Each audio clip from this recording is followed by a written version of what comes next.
Hey guys, and welcome to the Working Money Channel. So I've got the S&P 500 up here on the daily, about a 32, almost 33% correction in total. Right now it had rebounded, it's closed right now, but it had rebounded and it closed at about negative 29%. Overall, though, we had seen cuts as low as almost 33%. And guys, this trend isn't looking like it's getting any better anytime soon. Now, I know you're probably thinking to yourself, why do I care about the stock market if I'm invested in cryptocurrencies?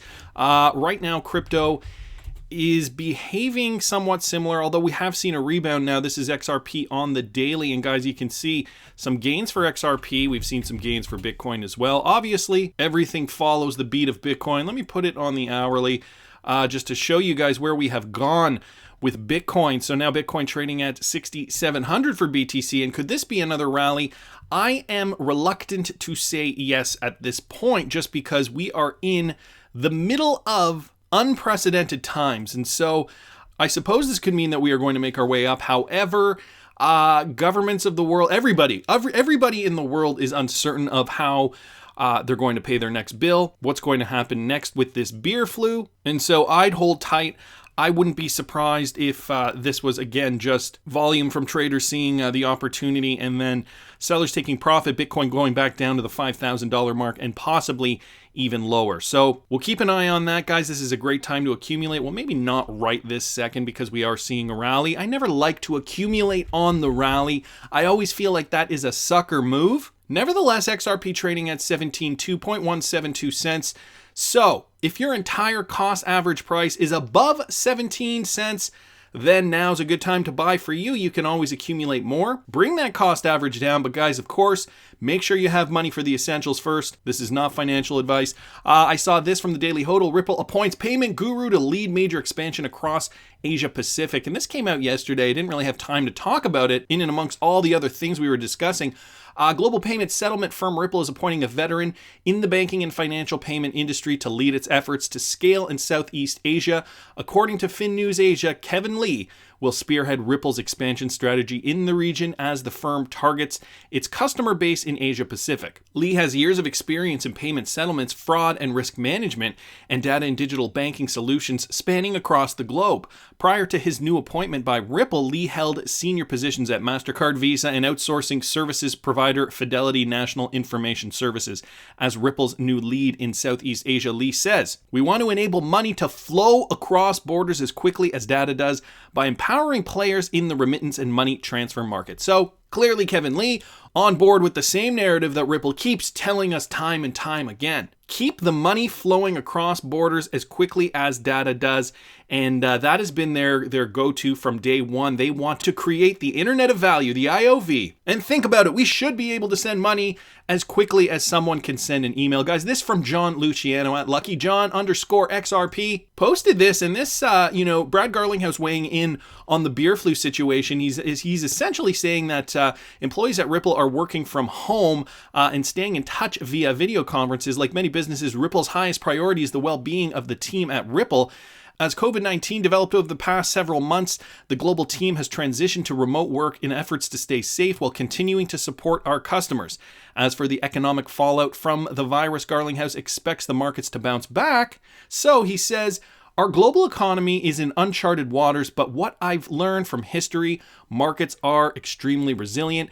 This article goes down to say how much XRP Ripple owns and how it took a hit to their bottom line. Nevertheless, markets do tend to be resilient. And, I am hoping that we are going to see a big crypto boom based on something that occurs. I hope that something occurs where people around the world start losing trust in droves in their national fiat currencies. That could really be a catalyst for crypto markets. And it would be interesting to see, people all have heard about Bitcoin. They've always thought, Bitcoin is the cryptocurrency that I keep hearing of. But if that were to occur, let's just take it, for instance, on this massive scale. And if people are all trying to buy Bitcoin and the market gets clogged up, of course, they are going to look at other cryptocurrencies, and I'm sure they're going to discover XRP at a certain point, realize how quick and fast it is. And my thought is, once the masses catch on, XRP will be that go-to to at least store your fiat in the meantime. I know this is kind of a dream situation for me. I would hope that would happen, but of course that is only likely to occur under really dire circumstances. We're not there yet. Let's keep moving along here. Digital Assets Daily at Assets Daily posts this. It begins, the CDC asks tech giants Twitter, Google, Facebook for locations of U.S. citizens. So they're looking to track you to see if you are practicing proper social distancing, as per this article. And I cross-referenced it online, and it looks like other news outlets are reporting this as well. So the CDC is asking tech giants for access to Americans' cell phone locations. That way the government can track the location of every American and see whether Americans are properly practicing social distancing. If that doesn't feel big brothery enough for you, I don't know what will. Here's a quote from NBC News. The White House and the Center for Disease Control and Prevention are asking Facebook, Google, and other tech giants to give them greater access to Americans' smartphone location data in order to help them combat the spread of the beer flu, according to 4 companies involved in the discussions who are not authorized to speak about them publicly. Federal health officials say they could use anonymous aggregated user data collected by the tech companies to map the spread of the virus, a practice known as syndromic surveillance, and prevent further infections.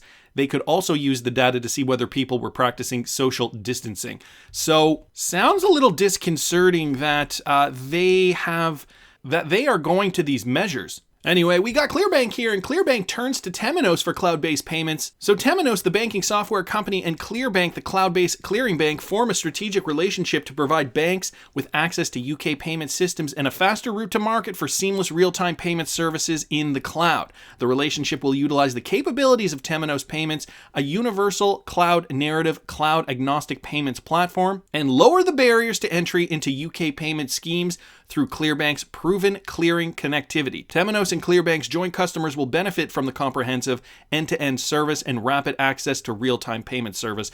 Guys, for those of you guys who do not know, back in 2016, Temenos banking solution integrated with Ripple technology. So this is a big deal for customers in the UK. Also, ClearBank is the UK's first new clearing bank in more than 250 years. So they are promoting themselves as being a more innovative clearing bank, built from scratch, unencumbered by the entrenched legacy platforms that inhibit other banks from delivering the simplicity that modern customers have come to expect. ClearBank's cutting-edge technology is transforming the clearing and agency banking experience, making transactions as efficient, fast, and cost-effective as they can and should be. Obviously, integrating with Ripple technology will help them do that. So, great news there coming out of the UK. XRP Darren posted this, and you have possibly seen some similar emails maybe from your bank. Please check your bank hours before going. We continue to be here for you and know that many of you are facing challenges at this unprecedented time. You know, essentially, what this email states is that banks are cutting down hours, even letting customers know that they are disinfecting ATMs. But they are trying to promote their virtual banking. And so XRP Darren at Fame21More here just points out that, this is ushering a new cashless society. And once we have come to accept something as a people, and so this is the bigger point I want to try to make here, if we can do this, if we can be in self-quarantine and we don't need to contact and we can find workarounds to continue with our daily lives, we are more likely to accept that reality, and therefore ushering in something like a cashless society will be much easier for governments, if you guys can follow my train of thought here. Which is great because then companies, fintech companies like Ripple, will thrive in these kinds of atmospheres, and this could be the push that the crypto industry needs in order to prove themselves. You know, here's a disaster. Now, guys, prove yourself. How is this going to work? How can we have contactless methods to transfer money? And, Ripple, of course, at the forefront of all this. So it's interesting to see how this is slowly changing over time. You know, people are coming up with ways, like I just saw on the news last night, how a mother was trying to have a birthday for their young child who kind of didn't really understand the quarantine and was kind of upset that her friends couldn't come to her birthday. So what the mother did was made a cake and Skyped in FaceTimed, however, all her daughter's friends into the party so that everybody could participate in the happy birthday song. And, her daughter was obviously very happy. And this is what life has come to be today. finding alternatives. And so for payments, moving money across borders, people are still going to have to buy stuff. People are still going to have to exchange value till the end of time, whether it's through traditional fiat or cryptocurrency or the barter system. Exchanging value from one person to another is quintessential to human life. So I'm interested to see how this is going to affect the landscape. I think we're really going to see a big shift after this is all said and done in a lot of sectors. I can't even fathom the amount of change we're going to see, and I'm sure a lot of us will be blindsided by some of the change that ends up happening because of this. Do not be resistant to the change that is at our doorstep. I saw this on Facebook. Okay, my personal Facebook, a friend of a friend posted this. Are we going to discuss how 20 top CEOs stepped down this past month? Microsoft, Disney, Uber, all huge companies. Recession, New World Order, Bill Gates, everybody stepped down. I don't hear any concerns about this. This ain't beer flu. Always fed some big story or virus to cover the madness about to unfold. And this is a bit of a conspiracy, but it is true. Many CEOs of the top companies have stepped down. It could just be because the market is about to collapse and they do not want to be responsible for it.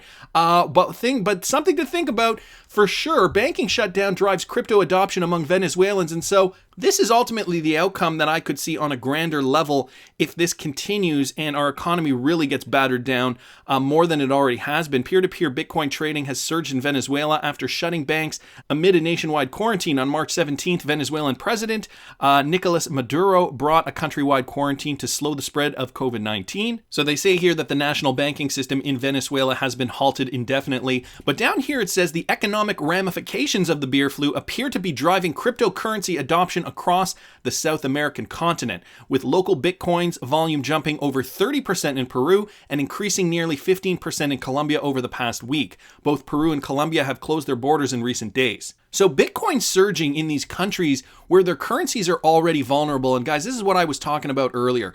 Right now, our currency is not terribly vulnerable. However, what the Fed is doing in the background, printing more money, is making our fiat currency, or rather the greenback, more and more vulnerable to something catastrophic. And so all I'm saying is that we can continue to do this and it will continue to work until it doesn't. And when it doesn't, could a cashless society be the new norm, the way of the future? Will people be banking with a global cryptocurrency? Something that was created to transfer value quickly, efficiently, and cheaply. If I were to have done this video 3 months ago, people probably would be, yeah, it's the same old story, same old song and dance. XRP is never going to be a global currency. But every single day that I'm living through this new reality, the world we live in, it is seeming more and more likely that XRP could be the cryptocurrency that is adopted globally to give everybody around the world a level playing field to exchange value. Anyways, guys, that's just my opinion, but I want to hear what you guys think. Please subscribe to the channel if you haven't already. Like the video if you like the content I'm providing. I always love hearing your comments. See you in the next one, guys.